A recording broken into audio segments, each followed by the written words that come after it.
الذين اصطفى أما بعد فأعوذ بالله من الشيطان الرجيم بسم الله الرحمن الرحيم قال الله تعالى في القرآن المجيد أم حسبتم أن تدخلوا الجنة ولما يأتكم مثل الذين خلوا من قبلكم مستهم البأساء والضراء وزلزلوا حتى يقول الرسول والذين آمنوا معه متى نصر الله ألا إن نصر الله قريب صدق الله العظيم اللهم صل على سيدنا محمد في أول وأوسط وآخر كلامنا میرے نہایت معزز بزرگوں،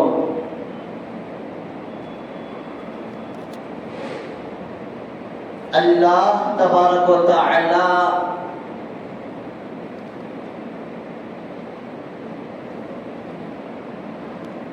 کا ایک قانون ہے، ہم اور آپ یہ بات بارہا سنتے آ رہے ہیں اور احادیث سے بھی اس بات کی تائید ہوتی ہے، احادیث میں بھی اس بات کا ذکر کیا گیا ہے کہ اللہ تبارک و تعالی اپنے بندوں پر 70 ماؤں سے زیادہ محبت کرنے والا ہے۔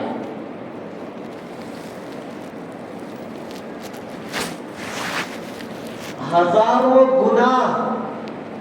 اللہ تعالی اپنے بندے کو چاہتا ہے۔ جب یہ بات احادیث سے ثابت ہے اور اللہ کے نبی علیہ السلام نے فرمایا ہے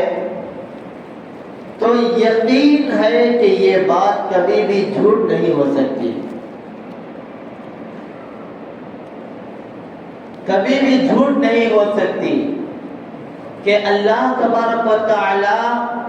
اپنے بندوں سے کئی گنا زیادہ محبت کرتا ہے۔ جب یہ بات سچ ہے اور واقعی اللہ تبارک و تعالی اپنے بندوں سے 70 ماؤں سے زیادہ اور کئی گنا زیادہ محبت کرتا ہے تو یہاں پر ایک سوال پیدا ہوتا ہے۔ وہ سوال اور وہ جواب آپ حضرات کے سامنے پیش کیا جائے گا۔ وہ سوال کیا ہے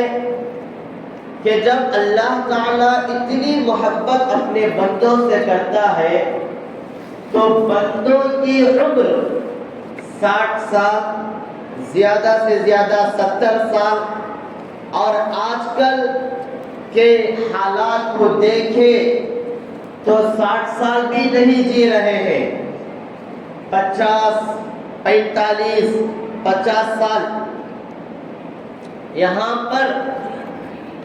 عمر ختم ہو رہی ہے۔ تو یہ جتنی مدت اللہ تبارک و تعالیٰ نے زندگی کی دی ہے تو یہ اس میں خوشیاں بھی ہوتی ہیں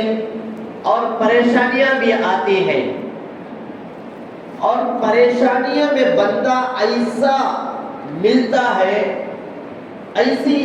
بڑی بڑی پریشانیاں بندوں کو لاحق ہوتی ہیں، آتی ہیں، کبھی گھر کے ماحول کی طرف سے، کبھی اپنے اولاد کی طرف سے، کبھی رشتہ داروں کی طرف سے، کبھی خود کی طرف سے، کبھی کاروبار کی طرف سے، یعنی بندہ جو پریشان ہوتا ہے انتہائی شدید ترین پریشانی میں مبتلا ہو جاتا ہے۔ اب سوال یہاں پر پیدا ہوتا ہے، اللہ تعالی جب بندوں سے اتنی محبت کرتا ہے تو یہ مصیبتوں میں کیوں پھنساتا ہے؟ مصیبتوں میں کیوں پھنساتا ہے؟ مصیبتیں کیوں آتی ہیں بندوں کو؟ کیوں آتی ہیں؟ تو میرے بھائیوں، اس کے جواب کے لیے بنیادی طور پر آپ ایک بات ذہن نشین کر لیجئے، اللہ تبارک و تعالی حکیم ہے۔ اللہ تعالی حکیم ہے۔ یہ حکیم صفت اللہ تبارک و تعالی کے ساتھ ہے۔ اور حکیم کسے کہتے ہیں؟ حکیم اسے کہتے ہیں کہ جس کا ہر کام میں، جس کے ہر کام میں حکمت ہو، جس کا کوئی بھی کام حکمت سے خالی نہ ہو، اسے حکیم کہا جاتا ہے۔ اور اللہ تبارک و تعالیٰ سب سے بڑا حکیم ہے۔ اللہ تعالیٰ کا کوئی بھی کام حکمت سے خالی نہیں ہے۔ بندوں کو پریشانی میں مبتلا کرے تو اس کے پیچھے اس بندے کا خیر چھپا ہوا ہوتا ہے، اور اگر خوشی دے، راحت دے، تو اس میں بھی اللہ تبارک و تعالی اس خوشی اور راحت کے پیچھے بندے کا خیر چھپ کر رہتا ہے۔ اور یہ بات قرآن و حدیث میں مذکور ہے، اور اللہ کے نبی علیہ السلام نے فرمایا ہے کہ ہر ہمیشہ مسلمانوں کو، پکے مومنوں کو، اور جو دین حق پر چلنے والے ہیں، ان کو پریشانیوں کا آنا، مصیبتوں کا آنا طے شدہ بات ہے۔ جب سے دنیا قائم ہوئی ہے اس وقت سے حق پرستوں کو، حق بولنے والوں کو اور صحیح ایمان پر چلنے والوں کو پریشانیاں مسلسل آتی رہی ہیں، پریشانیاں مسلسل آتی رہی ہیں، اور تا قیامت جب تک یہ دنیا قائم ہوگی تو صحیح اسلام کو فالو کرنے والوں کے اوپر مصیبتوں کا آنا، پریشانیوں کا آنا یہ طے شدہ بات ہے۔ لیکن ایسے وقتوں میں ہم مسلمانوں کو کیا کرنا چاہیے؟ جب ہم پچھلی امتوں کو دیکھتے ہیں، اسی لیے قرآن میں اللہ تعالیٰ فرماتا ہے ام حسبتم ان تدخلوا الجنة ولما يأتكم مثل الذين خلوا من قبلكم، کیا تم یہ گمان کرتے ہو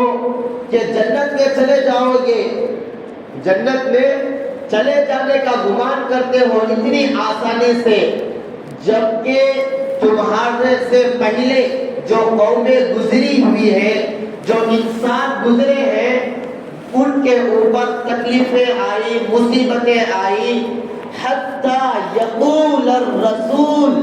یہاں تک کہ مصیبتیں اور پریشانیاں رسولوں کو بھی نہیں چھوڑی۔ حتیٰ یقول الرسول والذین آمنوا معه متی نصر اللہ، مصیبتیں، پریشانیاں یہ رسولوں کو بھی نہیں چھوڑی، اور اتنی پریشانیاں رسولوں کو اور ایمان لانے والوں کو دی گئی ہے، وہ کہنے لگے متی نصر اللہ، اللہ تعالیٰ کی مدد کب آئے گی؟ اللہ تعالیٰ کی مدد کب آئے گی؟ تو اللہ تعالیٰ نے فرمایا الا ان نصر اللہ قریب،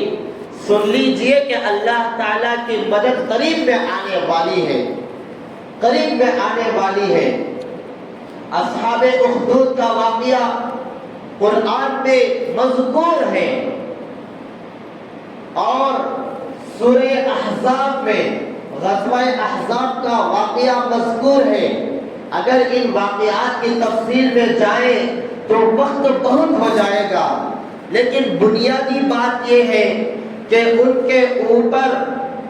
سورہ احزاب کا پس منظر دیکھیں تو مسلمانوں کے اوپر غیر مشرکین یہود و نصارہ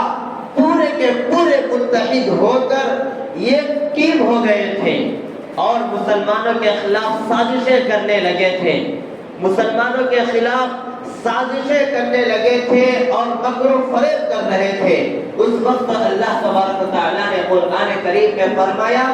اذ جاءوکم من فوقکم ومن اسفل منکم واذ زاغت الابصار وبلغت القلوب الحناجر وتظنون باللہ الظنون،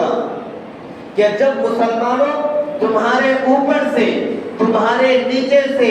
تمہارے دائیں اور تمہارے بائیں سے فوجیں متحد ہو جائیں، غیر مسلم متحد ہو جائیں، اسلام کے دشمن متحد ہو جائیں، تو تم کو گھبرانے کی ضرورت نہیں ہے، تم کو گھبرانے کی ضرورت نہیں ہے۔ اور یہ جو پریشانیاں یہ صرف تم پر نہیں آئی ہیں، پہلے سے جو اسلام قبول کیے ہیں، پہلے سے جو اللہ تعالیٰ کے ایک ہونے پر وحدانیت کے قائل تھے، اس وقت سے یہ پریشانیاں آ رہی ہیں اور آتی رہیں گی قیامت تک۔ لیکن تمہارا کام ایسے حالات میں کیا ہے؟ ربنا افرغ علینا صبرا وثبت اقدامنا وانصرنا علی القوم الکافرین، کہ وہ قوم جو گزرے ہوئے ہیں انہوں نے بھی یہی دعا مانگی اللہ تبارک و تعالیٰ سے کہ اے ہمارے پروردگار ہم کو صبر عطا فرما اور ہمارے پاؤں کو ثابت قدموں سے جوڑ دیجئے۔ ہمارے پاؤں، ہمارے پیر حالات اگر آ جائے تو ایمان سے ہٹ جانا، اگر حالات اچھے رہے تو ایمان سے لگے رہنا، تو اس طرح ڈگ نہ مگائے ہمارے پیر اور ہمارے قدم، اور مرتے دم تک ہمارے قدم اچھائی کے ساتھ اور حق پرستوں کے ساتھ جمائے رکھے۔ تو یہ دعا کرتے رہنا چاہیے، ربنا افرغ علینا صبرا وثبت اقدامنا وانصرنا علی القوم الکافرین۔ ایک مرتبہ حضرت خباب بن ارت رضی اللہ عنہ اللہ کے نبی علیہ السلام کے سامنے حاضر خدمت ہوتے ہیں اور آ کر فرماتے ہیں کہ کفار تکلیفیں بہت دے رہے ہیں، پریشان کر رہے ہیں، مصیبتیں بہت آ رہی ہیں، اس کا کوئی حل بتائیے۔ تو اللہ کے نبی علیہ السلام کیا فرمائے معلوم ہے؟ تو اس وقت اللہ کے نبی علیہ السلام نے فرمایا خباب اگر میں تم کو ذکر کروں کہ ہمارے سے پہلے جو لوگ آئے تھے ان کے اوپر کیا کیا پریشانیاں گزری تو تم سننے کے قابل نہیں رہو گے۔ اور اللہ کے نبی علیہ السلام نے یہ یہاں تک سنا بھی دیا کہ ہمارے سے پہلے جو اسلام کو قبول کرے، جو مکمل اسلام کو فالو کرنے والے تھے، ان کو آروں سے چیر دیا گیا، ان کو قینچیوں سے ان کے کھالوں کو نکال لیا گیا اور ان کو آگ میں داخل کیا گیا۔ اس طرح کی پریشانیاں ان کے اوپر آئی ہوئی ہے، اور ہماری جو پریشانیاں یہ آئی ہیں تو یہ کوئی بڑی بات نہیں ہے۔ صحیحین میں بخاری شریف اور مسلم شریف میں اللہ کے نبی علیہ السلام نے فرمایا، حضرت ابو سعید خدری رضی اللہ عنہ سے فرمایا کہ ای الناس اشد البلاء، کہ لوگوں میں سب سے زیادہ پریشانیاں اور سب سے زیادہ مصیبتیں کس کو آتی ہیں؟ تو اللہ کے نبی علیہ السلام نے فرمایا الانبیاء ثم الامثل ثم الامثل، مسلمانوں میں اور لوگوں میں سب سے زیادہ پریشانیاں سب سے پہلے انبیاء کو آتی ہیں، سب سے پہلے اور سب سے زیادہ جو انبیاء کرام کو پریشانیاں اور مصیبتیں آئی ہیں، اگر یہ امت کو آ جاتی تو امت ایمان سے ہاتھ دھو بیٹھتے۔ میرے بھائیوں، تو انبیاء کرام کو سب سے بڑی پریشانیاں اور سب سے پہلے پریشانیاں انبیاء کرام کو آئی، تو مجھے بتلائیے کیا انبیاء کرام علیہ السلام اللہ کے محبوب بندے نہیں تھے؟ جبکہ ہمارا ایمان اور عقیدہ ہے کہ تمام انبیاء کرام معصوم ہیں، معصوم عن الذنوب ہے، گناہوں سے پاک ہیں، ان سے کبھی بھی گناہ سرزد نہیں ہوتا۔ یہ ہمارا بنیادی عقیدہ ہے کہ اللہ کے تمام انبیاء کرام علیہ السلام معصوم ہیں، گناہوں سے پاک ہیں، جبکہ اگر ہم سیرت کا مطالعہ کرتے ہیں تو سب سے زیادہ پریشانیاں انبیاء کرام علیہ السلام کو آئی۔ اس کے بعد اللہ کے نبی علیہ السلام نے فرمایا ثم الامثل، جو انبیاء کے طریقے کے زیادہ قریب ہوگا، یعنی جو اللہ کے نبی بتائے ہوئے طریقے پر چلے گا، ان کو اس کے بعد پریشانیاں آئیں گی۔ ثم الامثل، پھر اس کے بعد ان کو پریشانیاں آئیں گی جو اللہ کے نبی کے بتائے ہوئے طریقوں پر چلیں گے۔ تو میرے بھائیوں، یہ پریشانیوں کا آنا اور یہ جانا یہ پہلے سے چلا آ رہا ہے اور تا قیامت چلتا رہے گا، لیکن ایسے حالتوں میں ہم کو پست ہمت نہیں ہونا چاہیے، پست ہمت نہیں ہونا چاہیے، اور ایسے حالات میں ہم کو گزری ہوئی قوموں کے پریشانیاں مصیبتیں ہم کو یاد کرنا چاہیے۔ اور اللہ کے نبی علیہ السلام نے فرمایا، علماء کرام فرماتے ہیں جو پریشانیاں آتی ہیں اور اس کے پیچھے اللہ تعالیٰ کا حکیمانہ فیصلہ ہے،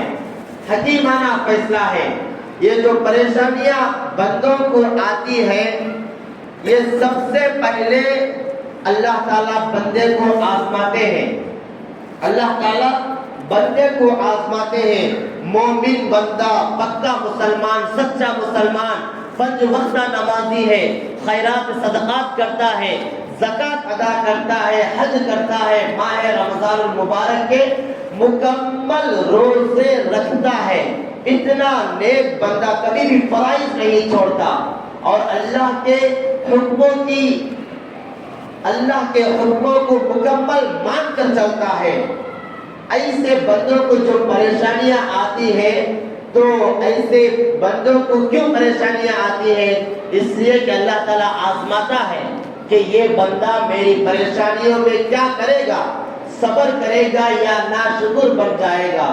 صبر کرے گا یا اپنی زبان سے ناشکری کے الفاظ کہے گا۔ قرآن میں اللہ تعالیٰ فرمایا وَلَنَبْلُوَنَّكُمْ بِشَيْءٍ مِّنَ الْخَوْفِ وَالْجُوعِ وَنَقْصٍ مِّنَ الْأَمْوَالِ وَالْأَنفُسِ وَالثَّمَرَاتِ، کہ میں اپنے بندوں کو آزماتا ہوں، مومن پکے سچے بندوں کو آزماتا ہوں۔ کس کس کے ذریعے آزماتا ہوں؟ وَلَنَبْلُوَنَّكُمْ بِشَيْءٍ مِّنَ الْخَوْفِ، خوف کے ذریعے آزماتا ہوں، من الجوع، بھوک کے ذریعے آزماتا ہو، روزی کے ذریعے آزماتا ہو، کاروبار کبھی ٹھپ پڑ جاتا ہے تو ایسے وقت میں میرا بندہ مجھ سے کیا چاہتا ہے، شکوہ شکایت کرتا ہے یا اس پر بھی راضی ہو جاتا ہے۔ بِشَيْءٍ مِّنَ الْخَوْفِ وَالْجُوعِ وَنَقْصٍ مِّنَ الْأَمْوَالِ، مالوں میں کب کر دیتا ہے اللہ تعالیٰ، اس لیے کہ بندے کو آزماتا ہے کہ ایسے حالتوں میں یہ بندہ مجھ سے راضی رہتا ہے یا مجھ سے ناراض ہو جاتا ہے۔ اللہ تعالیٰ آزماتا ہے جو پکے سچے مسلمان ہیں۔ آج کل ہمارا اتنا عقیدہ غلط اور خراب ہو چکا ہے، اتنا خراب اور غلط ہو چکا ہے کہ جس کو بیان نہیں کیا جا سکتا۔ اگر 5 وقت کی نماز مسجدوں میں آ کر پڑھتے ہیں اور صحیح اسلام پر چلتے ہیں، اور اگر اس کے ساتھ ناموافق حالت پیش آ گئی کہ آسمانی کوئی بلا آ گئی یا اس کا کاروبار ٹھپ پڑ گیا یا بچے انتقال ہو گئے، یعنی خوفگی کے حالتوں میں ایسے کلمات ہمارے زبانوں سے نکل جاتے ہیں کہ جس کے ذریعے سے ایمان سے ہاتھ دھونا پڑتا ہے۔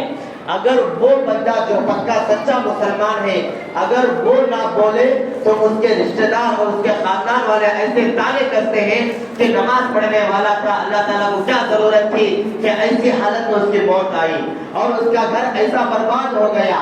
تو میرے بھائی، ہم تاریخ اٹھا کر دیکھیے انبیاء کرام علیہ السلام کے اوپر کیا کیا حالات نہیں گزرے ہیں، کیا کیا حالات نہیں گزرے ہیں۔ جب ہم اپنے نبی کے امت ہیں اور اپنے نبی کے وارث ہیں تو ہمارے اوپر بھی وہ حالات آئیں گے جو انبیاء کرام علیہ السلام کے اوپر حالات آئے تھے۔ اور دوسری وجہ اور دوسری علت بندوں کے اوپر پریشانیاں کیوں آتی ہیں اللہ تعالیٰ اتنی محبت کے باوجود؟ تو میرے بھائیوں، پہلی وجہ یہ ہے کہ بندے کو آزماتا ہے اللہ تبارک و تعالیٰ۔ دوسری وجہ ہے کہ درجات کو بلند کرتا ہے، درجات کو بلند کرتا ہے۔ اللہ کے نبی علیہ السلام نے فرمایا اللہ تبارک و تعالی اپنے رجسٹر میں، اپنی کاپی میں، اپنی فائل میں لکھ دیتا ہے کہ فلاں صاحب کا مقام و مرتبہ یہاں تک ہوگا، لیکن وہ بندہ اس کے کرتوتوں کی وجہ سے اور اس کے اعمال کی وجہ سے اس مقام تک نہیں پہنچ سکتا، اس مقام اور اس درجے تک نہیں پہنچ سکتا جس درجے کو اللہ تبارک و تعالیٰ نے اپنے یہاں طے کر لیا ہے کہ اس کو جنت الفردوس میں میں اعلیٰ مقام سے نوازنا ہے۔ اللہ تعالیٰ طے کر لیا اپنے یہاں کہ یہ بندہ مرنے کے بعد اس مرتبے پر میں اس کو پہنچانا ہے، لیکن اس کی نمازوں سے، اس کی زکات سے، اس کے اچھے کاموں سے اس مقام تک نہیں پہنچ سکتا۔ تو ایسے حالتوں میں اللہ تعالیٰ اس کو جسمانی نقصان پہنچا کر، مال کے اعتبار سے نقصان پہنچا کر، اولاد کے اعتبار سے نقصان پہنچا کر اللہ تعالیٰ اس بندے کو وہاں تک پہنچا دیتا ہے، اس بندے کو وہاں تک پہنچا دیتا ہے۔ تو میرے بھائیوں، سوچنے کی بات ہے، صبر کرنے کی بات ہے کہ ہم کو بظاہر تو حالات خراب ہونے کی وجہ سے ایسا معلوم ہوتا ہے، لیکن اس کے پیچھے اللہ تعالیٰ کا بہت بڑا حکیمانہ فیصلہ ہوتا ہے۔ اللہ کے نبی علیہ السلام نے فرمایا کل قیامت کے دن میدان محشر قائم ہوگا، جزا اور سزا کا دن ہوگا۔ اس وقت اللہ تبارک و تعالیٰ جو بندوں کو مصیبتیں پہنچایا ہے دنیا میں، مومن بندوں کو جو مصیبتیں پہنچایا ہے ان کو بدلہ دینے بیٹھے گا اللہ تبارک و تعالیٰ۔ تو جن کو مصیبتیں نہیں پہنچی ہے وہ بندے خواہش کریں گے، آرزو کریں گے کہ کاش دنیا میں میرے جسم کو قینچیوں سے قتل دیا جاتا اور میں اس کے اوپر صبر کرتا، میرے جسموں کو اور میرے جسم کے اللہ کے راستے میں ٹکڑے ٹکڑے کر دیے جاتے اور میں اس کے اوپر صبر کرتا، تو یہاں قیامت کے دن مجھے کتنا بڑا اجر ملتا، کتنا بڑا ثواب ملتا۔ یہ وہ بندے خواہش اور تمنا کریں گے جو جن کو مصیبتیں نہیں پہنچی ہے، جن کو مصیبتیں نہیں پہنچی ہے، دنیا میں آرام سے رہے ہیں، اور جن کو مصیبتیں پہنچی ہے لیکن اپنے ایمان کے اوپر ثابت قدم رہے ہیں، ایمان سے ذرا برابر بھی ہاتھ دھو کر نہیں بیٹھے ہیں اور مصیبتوں میں شکوہ شکایت کی زبان استعمال نہیں کریں، اس کو بدلہ دیتے وقت یہ بندے یہ تمنا ظاہر کریں گے۔ تو میرے بھائیوں، آپ کو اپنے مال کے اعتبار سے کوئی پریشانی آئی، اپنے اولاد کے اعتبار سے کوئی پریشانی آئی، بڑوں کے اعتبار سے، چھوٹے کے اعتبار سے کوئی بھی پریشانی آئی تو گھبرانے کی ضرورت نہیں ہے، ہر اعتبار سے اس میں بندے کے لیے مفید ہی ہے۔ اور اگر کوئی بندہ بہت بڑا گنہگار ہے، اس کے اوپر مصیبتیں اور پریشانیاں آتی ہیں، تو یہ اس بات کی علامت ہے کہ گنہگار بندے کے اوپر اللہ تعالیٰ اپنا رحمت کا دروازہ بند کر دیتا ہے، اللہ تعالیٰ رحمت کا دروازہ بند کر دیتا ہے اور اس کو مصیبتوں میں مبتلا کر کے آزمائشوں میں ڈال کر اللہ تعالیٰ چاہتا ہے کہ اس بندے کو میری طرف متوجہ کرائے۔ مصیبتوں میں اور خاص کر ہماری حالت ایسی ہوتی ہے کہ مَسَّتْهُمُ الْبَأْسَاءُ وَالضَّرَّاءُ وَزُلْزِلُوا، کہ ہم خوشی کی حالت میں تو اللہ تعالیٰ کو یاد کرتے، غم کے حالت میں اور پریشانیوں کے حالت میں ہم اللہ تعالیٰ کی طرف رجوع ہوتے ہیں، لیکن ہم خوشی کی حالت میں اور ہم اچھے ہونے کی حالت میں ہم اللہ تعالیٰ کو یاد نہیں کرتے، یہ ہماری فطرت میں داخل ہے۔ تو میرے بھائیوں، ایسے وقتوں میں، ایسے حالتوں میں، اور اللہ تعالیٰ نے ہم کو یہ خوشی کی زندگی دی ہے، یہاں پر ہر بندہ ہر وقت خوش نہیں رہتا، یہ جو قیمتی زندگی ملی ہے اس میں سے کچھ سال مصیبتوں میں گزریں گے اور کچھ سال خوشی میں گزریں گے، لیکن ہر حالت میں مومن ہونے کے اعتبار سے ہم اپنے رب سے راضی ہونا چاہیے۔ مصیبتوں کے وقت انا للہ و انا الیہ راجعون ضرور پڑھنا چاہیے، شکوے شکایت کی زبان استعمال نہیں کرنا چاہیے، اس لیے کہ انا للہ و انا الیہ راجعون کا مطلب بھی کہ اللہ تعالیٰ کی طرف سے خیر پہنچا تو بھی ہم اس کے اوپر راضی ہیں، شر پہنچا تو بھی اس کے اوپر راضی ہیں۔ تو اللہ تعالیٰ سے دعا کریں کہ اللہ تعالیٰ ہم سب کو اپنا محبوب بندوں میں ہمارا نام بھی اللہ تعالیٰ شامل کرے اور ہم سب کا خاتمہ بالخیر فرمائے اور آخری سانس تک ایمان پر ثابت قدم رہنے کے اللہ تعالیٰ ہم سب کو توفیق عطا فرمائے. آمین. وآخر دعوانا الحمد للہ رب العالمین. جو حضرات